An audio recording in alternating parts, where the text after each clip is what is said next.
Bible says, Jesus is telling this, it must be real. When the unclean spirit is gone out of a man, what does he do? He walketh through dry places seeking rest. இந்த சம்பவத்தை இயேசு கிறிஸ்து சொல்லுகிறார். ஆகவே இது மிக உண்மையான ஒரு காரியமாம். அசுத்த ஆவி ஒரு மனுஷனை விட்டு புறப்பட்டால் அது எங்கே போகிறது என்றால் வறண்ட இடங்களில் போய் அலைகிறது, இளைப்பாறுதலை தேடி. So evil spirits need rest. ஆகவே அசுத்த ஆவிகளுக்கு இளைப்பாறுதல் தேவையா இல்லையா? Where do they find rest? எங்கே அவைகளுக்கு இளைப்பாறுதல் கிடைக்கும்? Inside the man. மனிதனுக்குள்ளாக இருக்கும்போது.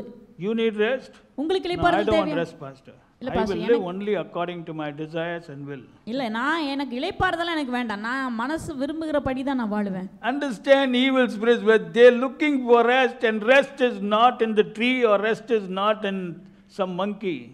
Rest is inside a human being. அசுத்த ஆவிகளை புரிந்து கொள்ளுங்கள். அவைகள் இளைப்பாறுதலை தேடுகிறது. அந்த இளைப்பாறுதல் அவைகளுக்கு மரத்திலேயோ அல்லது குரங்கிலேயோ கிடைக்கவில்லை, மனிதனுக்குள் தான் இருக்கிறது.